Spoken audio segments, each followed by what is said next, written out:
Hello friends, आज हम लोग जो देखने वाले हैं क्लास 9th का फर्स्ट चैप्टर केमिस्ट्री का स्टार्ट करने वाले हैं। केमिस्ट्री के फर्स्ट चैप्टर का नाम है हम लोग का हमारे आसपास के पदार्थ। हमारे आसपास के पदार्थ यानी कि अध्ययन 1 में हम लोग देखेंगे। तो देखो, इस चैप्टर में ये जो चैनल है, ठीक है, ये जो मेरा चैनल है, इसमें हम लोग जो भी चैप्टर पढ़ेंगे वो एकदम लॉजिकली पढ़ेंगे, तो एकदम मजेदार तरीके से हम लोग हंसते खेलते सारे चैप्टर को समझेंगे। हर एक टॉपिक को क्लियरली हम लोग समझेंगे, किस टाइप से वो टॉपिक है, कैसा है, उस चीज़ को एकदम आसानी तरीके से समझेंगे। तुम्हारा भाई तुमको हर एक चीज़ें समझाएगा। भाई बोलो, भैया बोलो, सर बोलो, जो भी बोलते हो, तो हम लोग आसानी तरीके से सारी चीज़ों को समझेंगे। तो सबसे पहले हम लोग स्टार्ट करते हैं, ज़्यादा बात नहीं करते हैं। देखो, सबसे पहले हम लोग समझते हैं चैप्टर का नाम क्या है, पदार्थ। पदार्थ होता क्या है? तो पदार्थ क्या होगा कि हमारे चारों ओर जितनी भी चीजें तुम देखते हो ना, वो पदार्थ से बना हुआ है। सभी पदार्थ है, सभी पदार्थ, हम है, टेबल कुर्सी, जितनी भी चीजें हैं वो सभी पदार्थ है, ठीक है। और उसका कुछ ना कुछ भार होगा, द्रव्यमान होगा, और कुछ ना कुछ स्थान घेरता होगा, ठीक है। तो पदार्थ क्या है? ऐसे कोई भी चीज है जो स्थान घेरता हो तथा उसका द्रव्यमान हो, उसको क्या बोलेंगे? पदार्थ बोलेंगे।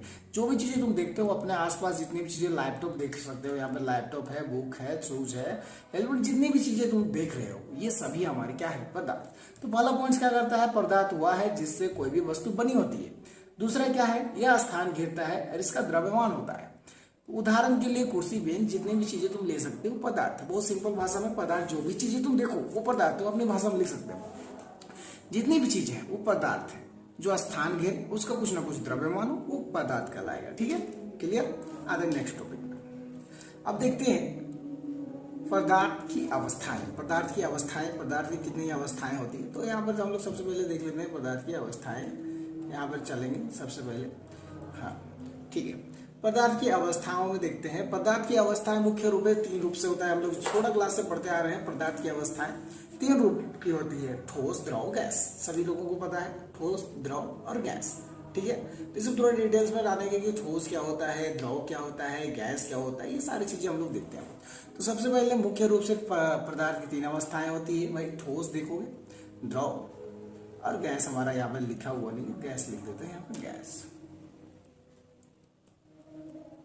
ठोस, द्रव और गैस, ये 3 चीजें हैं, ठीक है। पहला 1 2 3, ठीक है। सबसे पहले हम लोग देखेंगे ठोस के बारे में। ठोस क्या है? अब तुम जानते हो, ठोस के बारे में तुम हमेशा पढ़ते आ रहे हो। ठोस क्या है? ठोस है कोई भी चीज है। जैसे कि यहाँ पर अगर मैं देखूँ, ये क्यूब, ठीक है, ये क्यूब है, तो इसका भी ठोस है। ये ठोस है क्या? इसका जो निश्चित आकार होगा, ये जिस आकार का बना होगा, ये निश्चित आकार का बना हुआ है, इसका ठोस, ठीक है। तो सब तरफ से ये बराबर है। अगर हम इसको कहीं पर रखते हैं तो ये अपना आकार नहीं बदल रहा है, आकार भी नहीं बदल रहा है, इसका आयतन भी क्या हो जाएगा? फिक्स होगा। लंबाई गुने चौड़ाई। आयतन का मतलब क्या होता है? इसकी लंबाई, चौड़ाई, ऊंचाई, ये क्या होता है? आयतन। ये भी इसका परिवर्तित नहीं होगा। लंबाई भी वही रहेगा, चौड़ाई भी वही रहेगा, और इसका ऊंचाई भी वही रहेगा। तो ये आयतन भी नहीं बदल रहा है, अपना आकार भी नहीं बदल रहा है। तो ये कहलाता है हम लोग का, जो अपने आकार में भी निश्चित रहे, आयतन में भी निश्चित रहे, ये होता है इसका। अब उसके बाद आगे हम लोग चलते हैं। पहला पॉइंट हम लोग इसमें देखेंगे, जो हम बोले, और एक चीज है, इसके कण, जो पदार्थ की कण है, वो आपस में बहुत नजदीक नजदीक में रहते हैं, दूर दूर में नहीं रहते हैं। और यहाँ पर देखोगे, और इसके बीच के जो कण है उसके गतिशील, मतलब बहुत धीरे गति करते हैं, बहुत धीरे गति करते ही ना के बराबर। गति करना क्या बोलते हैं? कंपन करते हैं, एक जगह से कंपित करते हैं, कंपन करेंगे वो। जैसे यहाँ पर देख सकते हो इमेज में, यहाँ पर मैं एक इमेज लाया हूँ ठोस का। तो ठोस का तुम इमेज देख रहे होगे, यहाँ पर एक ठोस है, इसके कान देख रहे हो, पूरे नजदीक नजदीक में, नजदीक नजदीक, एकदम नजदीक नजदीक, ऐसे ऐसे ठोस एकदम नजदीक नजदीक में। ये कंपन करेंगे, इधर से उधर मूव नहीं करेंगे, गति नहीं करेंगे। पहला यहाँ पर देखोगे, अगर नोट्स में देखते हो, नोट्स अगर अच्छा तरीके से देखोगे, आकार क्या होगा इसमें, पहला पॉइंट से लेकर आया हूं मैं, आकार निश्चित होता है। दूसरा पॉइंट, कण एक दूसरे के निकट होते हैं। तीसरा पॉइंट, कणों के बीच बल अधिक होता है, यानी अधिक होने की वजह से ये आपस में जुड़े हुए हैं, ये बिखरते नहीं। गति यानी कि बहुत कम होती है, ना के बराबर। उदाहरण के लिए तुम कोई भी चीजें ले सकते हो, तुम्हें पता है, हम ले लिए लकड़ी, पत्थर, बर्फ, ठीक है। लकड़ी, पत्थर, बर्फ, इतना भी चीजें ले सकते हो। यहाँ पे ये रहा, ये चीज, ठीक है। आते हैं नेक्स्ट टॉपिक में। अब हम लोग को आगे का टॉपिक है द्रव। द्रव क्या होता है भाई?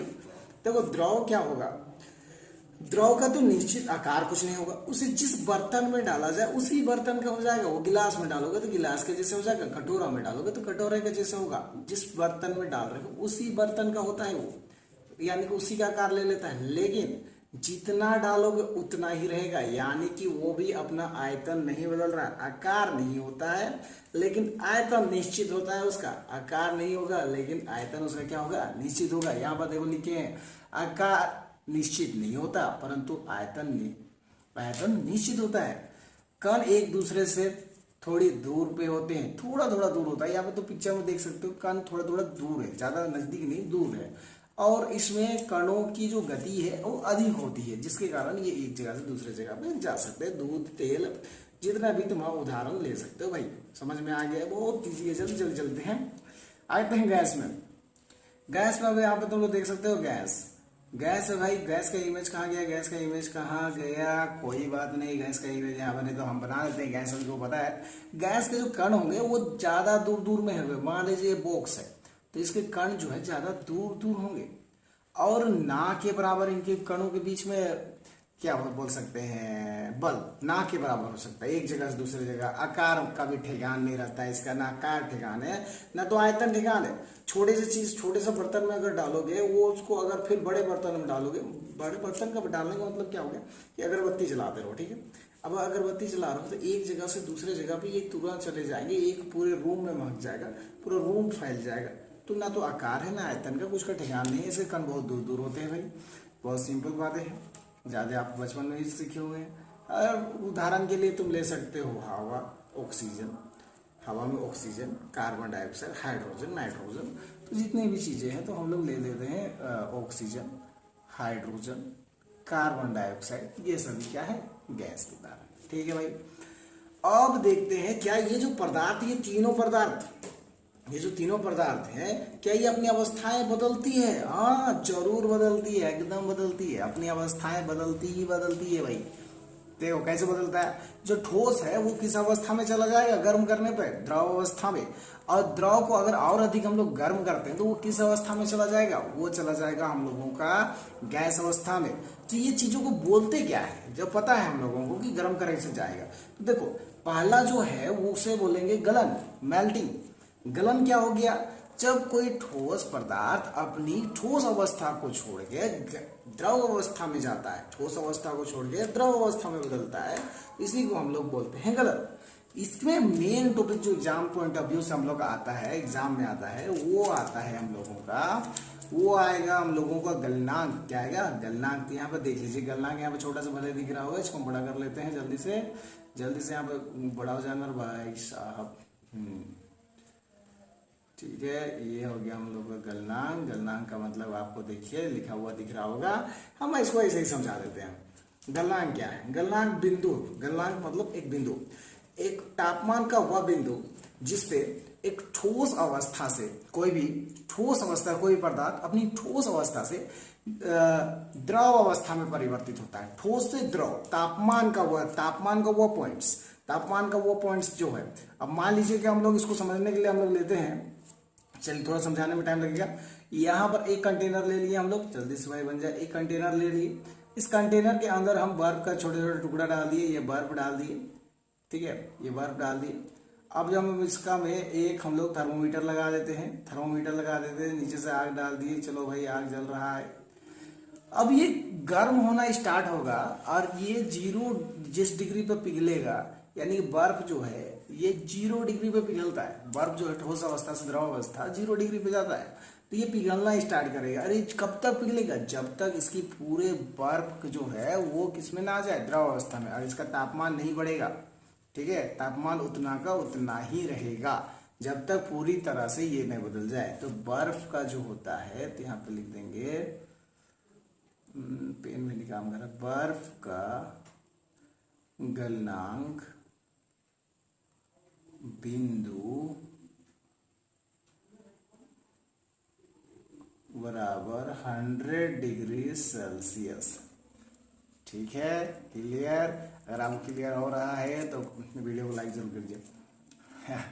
अब यूट्यूबर लोग के जैसे लाइक जरूर कीजिए। चलिए ठीक है, धीरे धीरे यूट्यूबर बन ही जाना।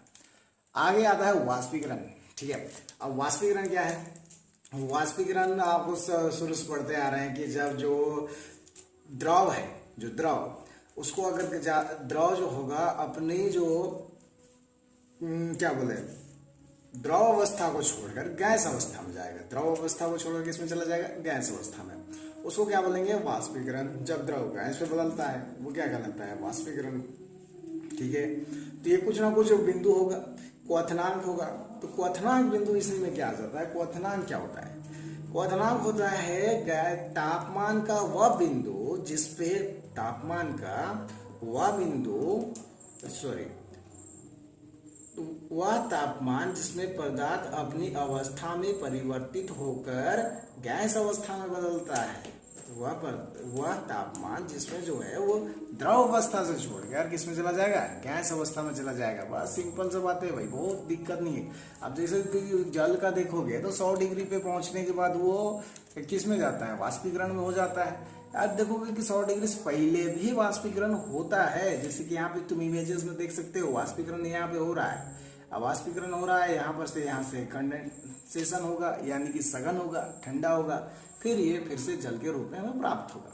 ठीक है, ज्यादा डिटेल्स में अभी सघन को देख सकते हो। जब गैस द्रव अवस्था में बदलता है, यहीं पर देखो भाई, ये जो सघन है, यहाँ ये बता रहा है सघन क्या हुआ?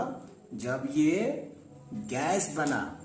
ठीक है, गैस कब बना? जब ये द्रव अवस्था से था, गैस अवस्था में परिवर्तित हो गया, तो इसी को हम बोले वाष्पीकरण। अब जब ये गैस से वापस आएगा, किसमें आएगा? द्रव में, तो इसी को क्या बोलेंगे? सघन। समझ में आया? ठीक है, समझ गया। मैं जान रहा हूँ तुम लोगों को आ रहा है समझ लो, बहुत इजी तरीके, बहुत आसान चैप्टर, बहुत इजी चैप्टर है। अब देखो जमाव, फ्रीजिंग। जमाव का मतलब क्या हो गया? जब द्रव जो है वो किस में आ जाएगा? ठोस अवस्था में आ जाएगा। पानी भी कर रहा था, तुम फ्रिज में डाल के उसको ठंडा कर दिया, किस में आ गया? ठोस में। तो वो जो हम लोग का आ गया उसको बोलेंगे जमाव। जल्दी से वीडियो बहुत लंबा जाएगा, जल्दी खत्म करते हैं। अब आ रहा है ऊर्ध्वपातन। अरे वाह, ऊर्ध्वपातन बहुत बड़ा शब्द लग रहा है। ऊर्ध्वपातन, निक्षेपण, क्या लग रहा है? अरे कुछ नहीं है, तुम कपूर यूज किए हो। ठीक है, कपूर में अगर कपूर को हम लोग कपड़ा में डाल के देखते हैं तो कपड़ा में क्या आता है? सुगंध आता है। अब तुम सोचोगे कि कपूर को अगर ठोस अवस्था में डाल दिए हैं उसमें, तो वो सुगंधित हो जा रहा है, वो कहाँ चला जा रहा है? गैस के रूप में बन जा रहा है वो। ठीक है, अच्छा उसको डायरेक्ट जल्दी करके देखते हैं तो देखो यहाँ पर एक इमेज लिए हैं हम, तुम्हारे एनसीईआरटी में दिख रहा होगा, एक इमेज है हमारे पास। अब इसमें जो है हम लोग डाल दिए हैं चीनी की प्याली में, एक कपूर को डाले हुए हैं। यहाँ कपूर नहीं है, यहाँ पर लिया है हम लोगों का अमोनियम क्लोराइड लिया। तुम कपूर भी ले सकते हो यहाँ पे। ठीक है, कपूर ले लिया, ऊपर यहाँ पर कॉटन लगा दो। कॉटन लगा देने के बाद इसको जैसे गर्म करेंगे तो ये ना द्रव में नहीं जाके भाई ये अपना सिद्धांत तोड़ देगा। हम लोग तो पढ़े हुए हैं कि कोई भी चीजें ठोस से गर्म होगा तो वो किस में जाएगा? द्रव में से फिर किस में जाएगा? गैस में। लेकिन नहीं, ये ठोस से डायरेक्ट जाएगा गैस। उसी जब ठोस से सीधा जाता है गैस में, कोई पदार्थ अगर ठोस से द्रव अवस्था को छोड़ के डायरेक्ट गैस अवस्था में जाता है तो उसको हम लोग बोलते हैं ऊर्ध्वपातन। जस्ट उसका उल्टा, अगर वापस आ जाए तो उसको बोलेंगे निक्षेपण। जब गैस से किस में आ जाएगा? ठोस में, तो क्या बोलेंगे? निक्षेपण। खत्म, कोई दिक्कत नहीं है। आपको समझ में आ गया? मैं जान रहा हूँ आपको समझ में आ गया। आगे बढ़ते हैं। देखिए एक इमेज यहाँ पर दिख रहा होगा आपको, यहाँ पर सारी चीजें एक चार्ट से है कि यहाँ पर देखो ठोस जो है गैस में जा रहा है तो ऊर्ध्वपातन, गैस से जा रहा है ठोस में, उसको भी ऊर्ध्वपातन है, निक्षेपण भी बोल सकते हैं, कोई दिक्कत नहीं है। गैस से जाएगा द्रव में तो सघन, द्रव से जाएगा गैस में। अच्छा इसको लिख देते हैं। अगर जा रहा है ठोस से गैस तो ऊर्ध्वपातन, गैस से आ रहा है हमारा द्रव में तो सघन, और द्रव से जा रहा है गैस में तो वाष्पीकरण, अब द्रव से जा रहा है ठोस तो गलन, और उल्टा बोल दिया, सॉरी ठोस से आ रहा है द्रव में तो गलन, और द्रव से जा रहा है ठोस में तो संगलन कहते हैं। क्या कहते हैं? संगलन कहते हैं, या जमना बोलते हैं, या जमाव बोलते हैं। बात आगे आपको क्लियर हो गया होगा। अब हमारा वीडियो बहुत लंबा हो जा रहा है भाई साहब। अब जल्दी जल्दी देखते हैं वाष्पीकरण को प्रभावित करने वाले कारक। अब किन किन कारणों से वाष्पीकरण आपको बोल सकते हैं प्रभावित हो सकता है, किन किन कारणों से आपका वाष्पीकरण प्रभावित हो सकता है। तो देखिए, अगर आप वाष्पीकरण के बारे में समझिएगा तो वाष्पीकरण को प्रभावित करने के लिए अगर आपको हम दो उदाहरण देते हैं, ठीक है, समझिए उदाहरण दे रहे हैं। अगर वाष्पीकरण को समझने के लिए हम जो है एक पानी दे रहे थे आपको, एक कटोरा पानी, उसको आपको कटोरा में रखना है। सेम उसी पानी को नाप के उसी कटोरा से नाप को एक बड़े से थाल में रखना है। थाल मतलब थाली में रखना है। अब इसको दोनों को धूप में रख दीजिए, ठीक है। अब देखिएगा कि किसमें वाष्पीकरण ज्यादा अधिक होगा। तो आप देखिएगा कि जो बड़ा सा प्लेट में आप रखे हैं, जो थाल में रखे हैं, उसका पानी जल्दी से सूख जाएगा, यानी कि वाष्पित हो जाएगा जल्दी। यानी कि यहाँ पर क्षेत्रफल, उसका क्षेत्रफल क्या कर रहा है, काम आ रहा है। जितना ज्यादा क्षेत्रफल होगा उतना ज्यादा उसका क्या हो जाएगा, वाष्पीकरण होगा। यानी वाला पॉइंट हम लोग समझ गए, सतह का क्षेत्रफल काम करता है। दूसरा, अगर सेम कटोरा दो कटोरा दिए, एक को बोले कि वहां बगल में रखिए और एक को बोले कि उसको आग के ऊपर या किसी भी चीज में गर्म कीजिए। अब देखिएगा जो गर्म हो रहा है वो जल्दी जल्दी वाष्पित हो रहा है। दो वर्ड आप समझ गए, यानी कि गर्म करने पर तापमान पे परिवर्तित होगा तो वाष्पीकरण भी बढ़ेगा। वाह, ठीक है। एक उदाहरण और बोलते हैं। अगर आपको हम क्या करें, कपड़ा दे दिए, ठीक है, धो लिए, एक कपड़ा को दिए आपको, शर्ट को दिए, एक शर्ट को दिए कि रूम के अंदर सुखाइए और एक को दूसरे रूम के अंदर सुखाइए। शर्त ये रखें कि पहला वाला रूम में आपको कोई भी चीजें नहीं चलाना है, पंखा नहीं चलाना है। सेकेंड वाला में आपको पंखा चलाना है। आप पंखा चलाइएगा, आप गौर कीजिएगा कि जो जहां पंखा चल रहा है वहां का जो कपड़ा है वो जल्दी सूख रहा है, जल्दी सूख जा रहा है, सूख नहीं रहा है, जल्दी सूख रहा है। तो इसमें फर्क क्या है? अगर देखा जाए तो दोनों तो रूम के अंदर है, धूप भी नहीं है दोनों में, लेकिन एक प्रभाव क्या हो रहा है कि यहाँ पर जो है पंखा का जो हवा है, हवा की वजह से वाष्पीकरण जल्दी होता है, वाष्पीकरण, इसीलिए कपड़ा जल्दी सूख रहा है, ठीक है। इसका मतलब है कि हवा का प्रवाह जितना ज्यादा पंखा का तेज हवा आएगा उतना ज्यादा हो जाएगा, तो कोई दिक्कत ही नहीं है, क्लियर। अब वायुमंडलीय दबाव, वायुमंडलीय दबाव का मतलब अगला पॉइंट जो हो गया वायुमंडलीय दबाव। अब यहाँ का वायुमंडलीय दबाव कहीं और का वायुमंडलीय दबाव के कारण भी प्रभाव पड़ता है वाष्पीकरण का, ठीक है। हिमालय में जाइएगा वहां का वायुमंडल अलग होगा, यहाँ का वायुमंडल अलग होगा, तो दोनों चीजें फर्क पड़ेगा, ठीक है। अब देखिए कुछ चीजें और आता है आगे में देखते हैं। वाष्पीकरण को दैनिक जीवन में उपयोग कैसे किया जाता है? बहुत आसान है। दैनिक जीवन में हम लोग पसीना आता है कि नहीं आता है? आता है। क्यों आता है? गर्मी लगता है इसलिए आता है। हमारा त्वचा ना जले ना झुलसे, इसीलिए हमारा जो शरीर है वो क्या करता है, पसीना निकालता है। पसीना निकालने की वजह से क्या हो जाएगा, हम लोग के शरीर में जितने भी गर्मी है, गर्म जो हो जाएगा, उसको त्वचा को ठंडक महसूस होता है। तो ऐसा क्या है वाष्पीकरण में, क्यों ठंडक महसूस होता है? आगे देखते हैं। क्या है, हम लोग को पसीना निकलता है, कपड़ा जल्दी सूखता है, ये सब जल्दी। मिट्टी का बर्तन में अगर हम लोग पानी रखते हैं तो क्यों जल्दी ठंडा हो जाता है? ये टॉपिक बहुत मजेदार है। आगे देखते हैं। वाष्पीकरण से शीतलता मिलती है। अब इसको थोड़ा स्क्रीन में मेरा चेहरा में आ रहा था, थोड़ा चले गए थे। अब वाष्पीकरण से शीतलता क्यों मिलता है? देखो बता रहे, बहुत सिंपल भाषा में बता रहे तुमको, या नोट्स तुम लिख सकते हो, मैं बता देता हूँ। जब कोई भी पदार्थ वाष्पीकरण शीतलता क्यों मिलता है, तुम देख क्या करना कि एक परफ्यूम का बोतल लेना, परफ्यूम या पेट्रोल कुछ को अपना हथेली यहाँ पे लगाना, तो तुमको कैसा महसूस होगा? ठंडक महसूस होगा। ठंडक महसूस क्यों होगा उसको देखो। जब यहाँ से परफ्यूम का, यहाँ कोई भी चीजें, यहाँ पे परफ्यूम जो है यहाँ पे जो द्रव अवस्था में है, द्रव अवस्था से वो गैस अवस्था में जाएगा, ठीक है। तो द्रव से गैस अवस्था में जाने के लिए उसको इसका जरूरत पड़ेगा, उष्मा, ताप का जरूरत पड़ेगा। वो कहाँ से निकलेगा? तुम्हारे शरीर से। वो क्या करेगा, तुम्हारे आसपास के जितने भी त्वचा है उससे और आगे बगल का जितने भी चीजें है उससे क्या करेगा, ऊर्जा को सोख लेगा। और ऊर्जा को जैसे सोखेगा वहां पे ऊर्जा की कमी होगी और हमें कैसे महसूस होगी? ठंडा। तो घड़ा में भी यही केस होता है। घड़ा के सब तरफ से, घड़ा जो होता है उसमें, घड़ा में सब तरफ मिट्टी के घड़ा में छोटा छेद होता है। छेद होने के बाद सब तरफ से क्या होता है, वाष्पित होता है पानी। अब सब तरफ से वाष्पित होता है, ये चीज स्टील का बर्तन में नहीं होता है, प्लास्टिक के बर्तन में नहीं होता है, उसमें केवल ऊपर का हिस्सा होगा, ऊपर का।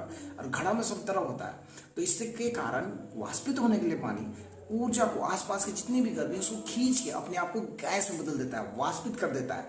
जिसके कारण उसके अगल बगल, तुम ध्यान दिए होगा कि घड़ा के अगल बगल तुम हाथ रखोगे तो वो भी ठंडा हो जाता है, ठीक है। छूना नहीं गर्म, उसके अगल बगल हाथ रख के रखना, तब भी ठंडा हो जाएगा। यानी कि कारण इसका मतलब हुआ कि हम लोग इसको परिभाषा बहुत इसी तरीके से बना सकते हैं कि जो द्रव के कण है वाष्पित होने के लिए अपने आसपास के वातावरण से तापमान को अवशोषित कर लेते हैं, जिसके कारण वातावरण ठंडा हो जाता है, शीतल हो जाता है। चैप्टर खत्म हो गया और कोई भी चैप्टर इसमें नहीं है। अब वो सारे चैप्टर एकदम क्लियर हो गया, समझ में आ गया। अगर आपको चैप्टर अच्छा लगा, मेरे पढ़ाने का तरीका अच्छा लगा, तो कमेंट कीजिए और वीडियो को लाइक, कमेंट और क्या बोलते हैं, हाँ, सब्सक्राइब भी जरूर कीजिएगा।